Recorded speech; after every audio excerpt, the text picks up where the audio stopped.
Hey, good morning YouTube. It's Jeffrey with Howells Carpet Cleaning. We're just doing a quick walkthrough, taking a look at what is needing to be cleaned today. Do a quick walkthrough and kind of clear the area so that we can work in here without any problems. It looks like I'm going to be doing the whole downstairs area here, and I'm just doing a quick walkthrough here. I'm just a little hammered here. A couple dog spots. I think that a good peroxide solution, I'm probably going to use Vacaway's Blast product in here. And I think it'll work absolutely fine. In fact, the Vacaway's Blast, we can kind of makeshift it using a hot knife and peroxide, and you get pretty much a blast result from it.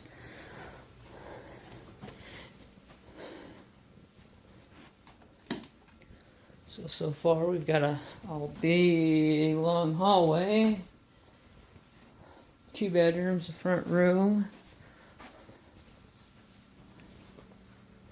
It's a bedroom. No, it's a bathroom, restroom.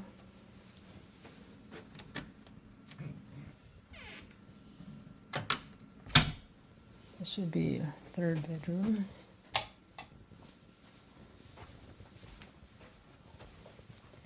So it looks like everything is definitely going to need a pretty heavy vacuum.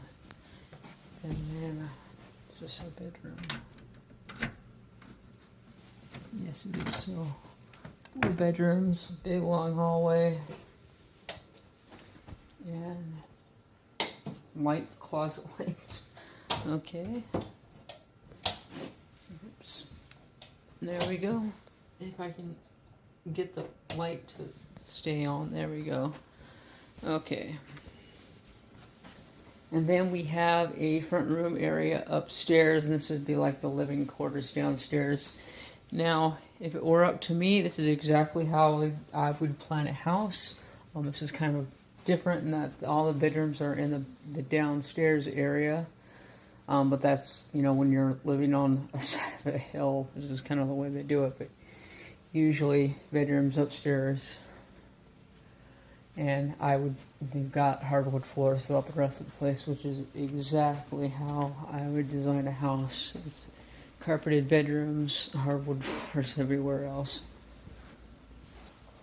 Alright, so we're going to get started with a super pre-vacuum and go ahead and begin our steam cleaning process. We're probably going to go ahead, and because of the urine and everything that's in the carpet, and the fact that there are 3 teenage boys living here, we're going to go ahead and CRB the downstairs area at least. And since we'll have our CRB out, we might as well do the front room area upstairs as well. But that's what we're going to be doing, and that's the plan. Always stick to your plan.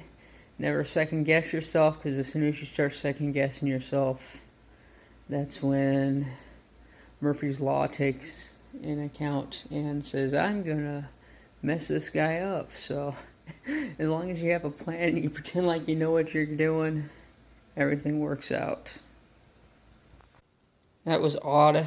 It must be set to a timer and automatically shut off. But anyways, the carpeting is wet, and it will continue emulsifying as we go through the different rooms, and the chemistry is dwelling in the carpet here.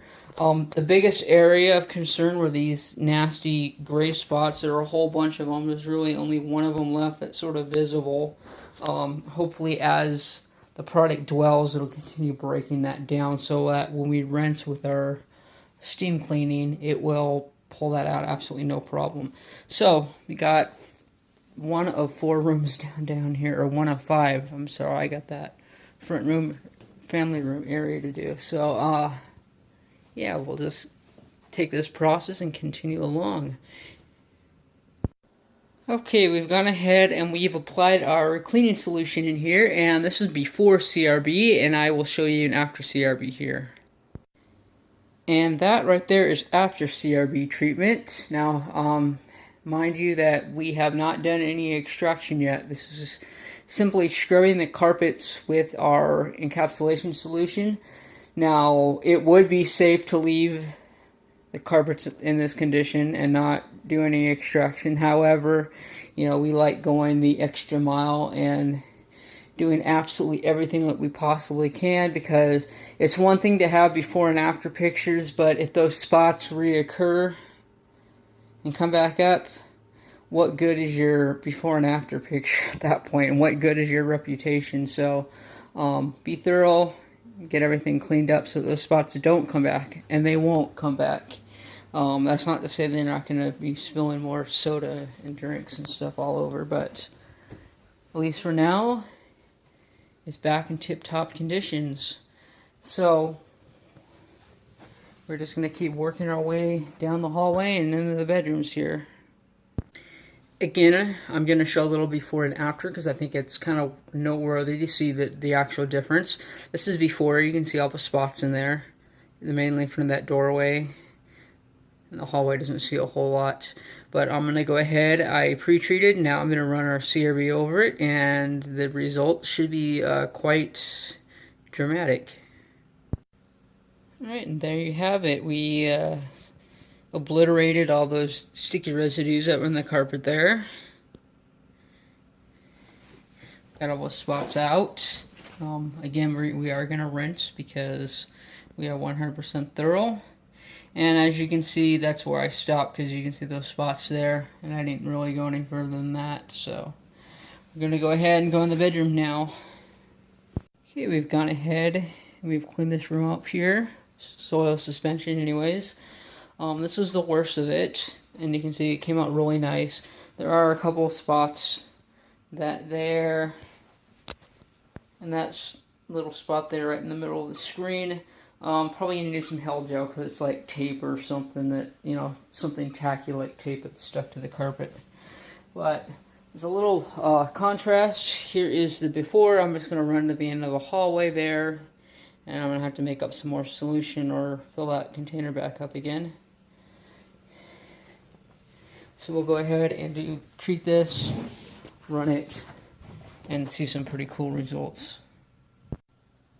And as you can see, the chemistry actually did a very nice job. So we came down, and for spots that are a little bit more difficult and harder and don't come out right away, you may have to apply more of your product and agitate over again.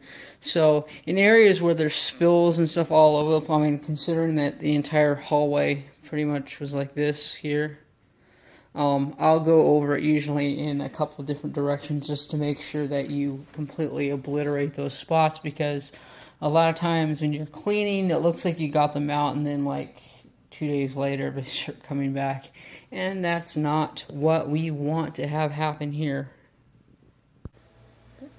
As you can see, the soil suspension is actually occurring really nicely, and this here is the most hammered area of the whole downstairs. So what we're going to do is, I've been waiting on this, so I'm going to go ahead and pre-spray this and get this cleaned up and show you guys before and after. I'm going to put a little bit extra just to emulsify. I know that's probably dog urine or spill. So it's most likely probably urine because it's round. A dog that pees, it's going out down one area and just kind of spreading out evenly. So that's usually a sign of urine. And there's a few of them, so I think we're going to be able to get them good. I'm going to probably overdo those a little bit just so that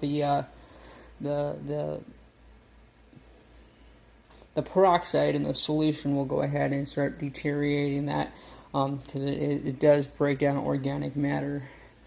And I don't think any of this is going to leave any stains. If there's any staining occurring, we have to use another product to get coloring out.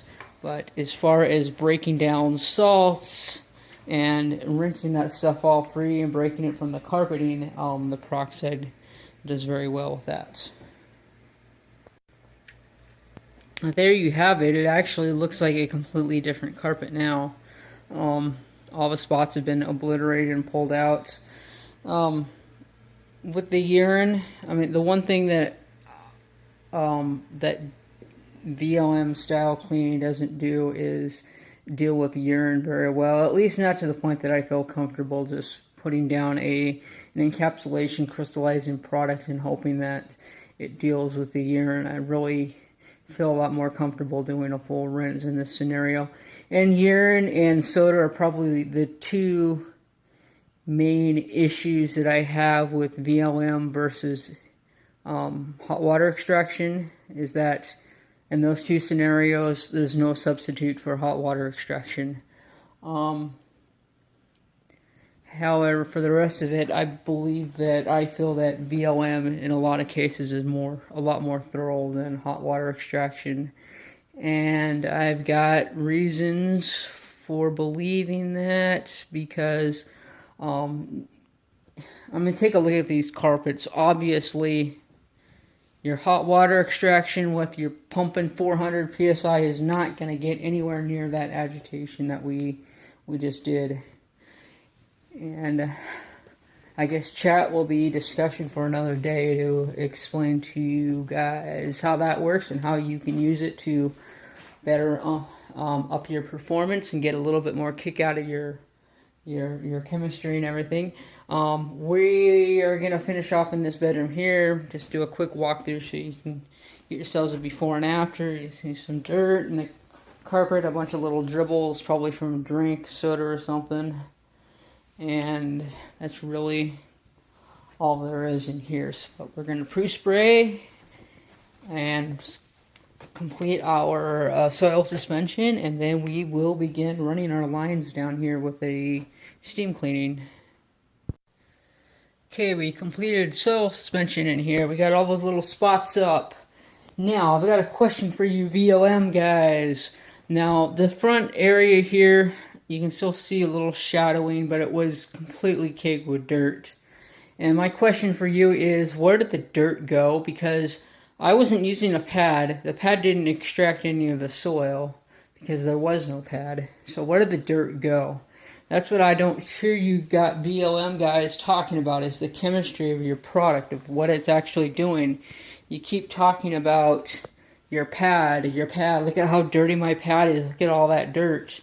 And in just a moment, I'm going to show you something that your pad can't do. So I just checked out some of those treasures we picked up in our tray with our CRB. I'm pretty sure your pad's not going to be getting that up. And guess what? We did a very, very thorough pre-vacuum, and a vacuum cleaner doesn't get that up. Hot water extraction is not going to get that up. So, you telling me that you feel comfortable just leaving all this crap in the carpet? You can do what you will. But it's one of those things that once you know, and you can't ever go back.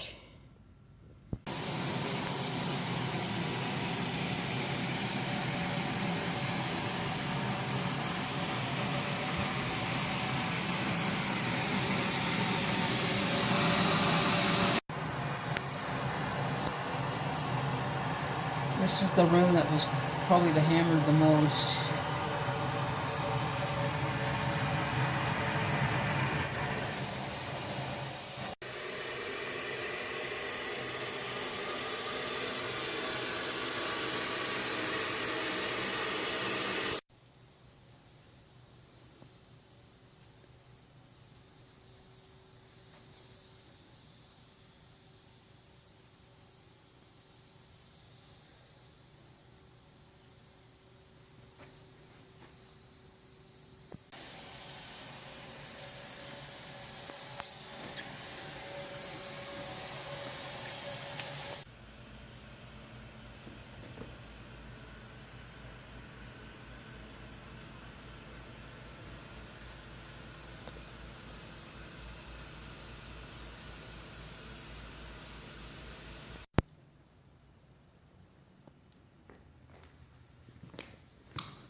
All right, Jeffrey, Howells Carpet Cleaning here.